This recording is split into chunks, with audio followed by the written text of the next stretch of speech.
Assalamualaikum warahmatullahi wabarakatuh. Di video kali ini kita akan mencari tahu tentang peristiwa apa saja yang terjadi sebelum proklamasi kemerdekaan Indonesia. Pada akhir tahun 1944, Jepang semakin terdesak oleh pasukan sekutu yang terdiri dari Belanda, Amerika, Inggris, dan pendukungnya. Jepang terdesak akibat mengalami kekalahan pada Perang Asia Pasifik. Pada tanggal 7 September tahun 1944, Perdana Menteri Jepang, Jenderal Kuniaki Koiso, memberikan janji kepada bangsa Indonesia untuk memberikan kemerdekaan. Pada tanggal 1 Maret tahun 1945, Jepang membentuk BPUPKI yang memiliki kepanjangan Badan Penyelidik Usaha-Usaha Persiapan Kemerdekaan Indonesia. BPUPKI ini dibentuk pada tanggal 1 Maret tahun 1945 dan diresmikan pada tanggal 29 April tahun 1945. BPUPKI dibentuk untuk mempersiapkan proses kemerdekaan Indonesia. Sedangkan bagi Jepang, tujuan dibentuknya BPUPKI ini adalah untuk menarik simpati rakyat Indonesia agar Indonesia mau membantu Jepang dalam perang melawan sekutu dengan cara memberikan janji kemerdekaan kepada bangsa Indonesia.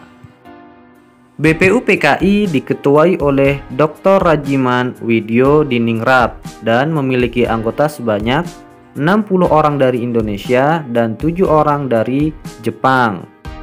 Sidang pertama BPUPKI dilaksanakan pada tanggal 29 Mei sampai 1 Juni tahun 1945 dan dilaksanakan di gedung Chuo Sang-in, Jakarta.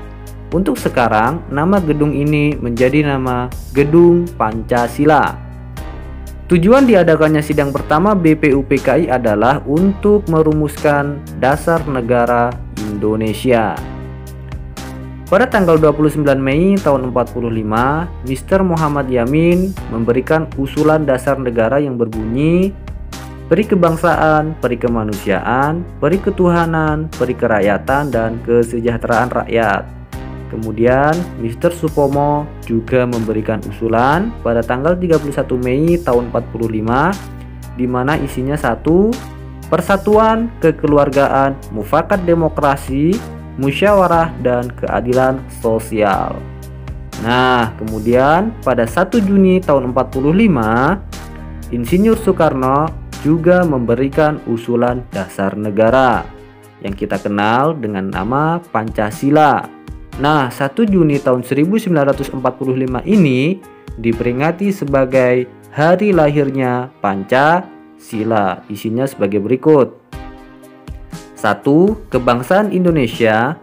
2. Internasionalisme atau peri kemanusiaan. 3. Mufakat demokrasi. 4. Kesejahteraan sosial. Dan yang kelima, ketuhanan yang Maha Esa. Nah, sebelum sidang pertama BPUPKI ini selesai, dibentuklah Panitia Perumus Dasar Negara atau yang dikenal dengan nama Panitia 9. Panitia 9 ini diketuai oleh Insinyur Soekarno dan memiliki anggota sebanyak 8, yaitu Dr. Andes Muhammad Hatta, Muhammad Yamin, Ahmad Subarjo, A.A. Maramis, Kahar Muzakir, Wahid Hashim, Haji Agus Salim, dan Abi Kusno Cokro Suyoso. Nah, Panitia 9 ini mengadakan rapat pada tanggal 22 Juni tahun 1945. Pada rapat ini, Panitia 9 menghasilkan Jakarta Charter atau Piagam Jakarta. Piagam Jakarta memuat rumusan dasar negara sebagai berikut. 1. Ketuhanan dengan kewajiban menjalankan syariat Islam bagi pemeluk-pemeluknya. Kemudian yang kedua, kemanusiaan yang adil dan beradab. 3. Persatuan Indonesia. 4. Kerakyatan yang dipimpin oleh hikmat kebijaksanaan dalam permusyawaratan perwakilan. Lalu yang kelima, keadilan sosial bagi seluruh rakyat Indonesia. Kemudian BPUPKI menggelar sidang kedua pada tanggal 10 Juli sampai 17 Juli tahun 1945. Bila sidang pertama mengagendakan rancangan dasar negara yang kemudian melahirkan Pancasila. Nah, di sidang kedua ini BPUPKI merumuskan hukum dasar negara. Hasil sidang BPUPKI yang kedua diantaranya 1.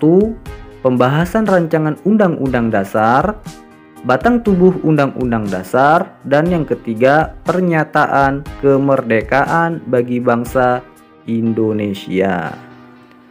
Nah, dengan disepakatinya rancangan undang-undang, maka tugas BPUPKI dianggap selesai dan sidang kedua ditutup pada tanggal 17 Juli tahun 1945. Pada tanggal 7 Agustus tahun 1945, BPUPKI dibubarkan karena dianggap telah menyelesaikan tugasnya dengan baik dan digantikan dengan dibentuknya Panitia Persiapan Kemerdekaan Indonesia atau disingkat PPKI. Dalam bahasa Jepang, Dokuritsu Junbi Inkai diketuai oleh Insinyur Soekarno, kemudian wakilnya Dr. Andes Muhammad Hatta dan Ahmad Subarjo sebagai penasihat. Anggotanya terdiri dari 21 orang, kemudian ditambah 6 orang lagi tanpa sepengetahuan pihak Jepang. Jadi, anggota PPKI berjumlah 27 orang. Tugas pokok PPKI adalah mempersiapkan perpindahan kekuasaan dari Jepang kepada Indonesia. Pada tanggal 12 Agustus tahun 45, Jenderal Terauchi selaku Panglima Perang Jepang memanggil pimpinan PPKI ke Vietnam. Dalam pertemuan tersebut, Jepang akan memberikan kemerdekaan bagi Indonesia. Sepulang dari Vietnam, Soekarno dan Hatta diculik oleh golongan muda ke wilayah Rengas Dengklok.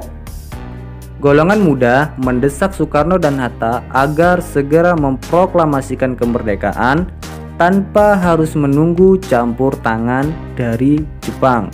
Hal ini dilakukan oleh golongan muda agar kemerdekaan Indonesia semata-mata adalah hasil perjuangan rakyat Indonesia dan bukan hadiah dari Jepang.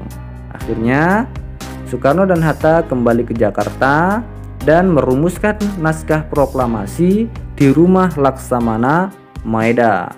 17 Agustus tahun 1945, akhirnya Indonesia resmi memproklamasikan kemerdekaannya dan menjadi negara yang berdaulat. Pasca proklamasi kemerdekaan Indonesia, PPKI mengadakan sidang yang pertama. Sidang PPKI yang pertama dilaksanakan pada tanggal 18 Agustus tahun 1945, di mana sidang PPKI yang pertama ini menghasilkan keputusan 1. Menetapkan dan mengesahkan Undang-Undang Dasar 1945, memilih dan mengangkat Soekarno dan Hatta sebagai Presiden dan Wakil Presiden. Kemudian yang ketiga, membentuk Komite Nasional Indonesia Pusat. Kemudian 19 Agustus tahun 45, PPKI mengadakan sidang yang kedua, di mana pada sidang yang kedua ini menghasilkan keputusan menetapkan Indonesia menjadi 8 provinsi. Kemudian yang kedua, membentuk Komite Nasional Daerah. Kemudian yang ketiga, membentuk 12 departemen dan menunjuk menterinya sekaligus sebagai pembantu presiden dan wakil presiden. Kemudian pada tanggal 22 Agustus tahun 45, PPKI mengadakan sidang yang ketiga, di mana hasil dari sidang ini diantaranya adalah satu, melanjutkan pembahasan KNIP yang pernah dibahas di sidang PPKI pertama. Kemudian yang kedua, membentuk Badan Keamanan Rakyat, yang dimana Badan Keamanan Rakyat ini adalah cikal bakal lahirnya Tentara Nasional Indonesia. Lalu yang ketiga, membentuk Partai Nasional Indonesia, yaitu PNI. Nah, itu adalah beberapa peristiwa yang terjadi sebelum proklamasi kemerdekaan Indonesia ya. Yang pertama tadi ada BPUPKI, kemudian PPKI, yang dimana BPUPKI dan PPKI ini memiliki peran yang penting dalam terwujudnya Negara Kesatuan Republik Indonesia. Terima kasih telah menyimak video ini. Jangan lupa untuk like, komen, dan subscribe video ini jika menurut kalian bermanfaat. Wassalamualaikum warahmatullahi wabarakatuh.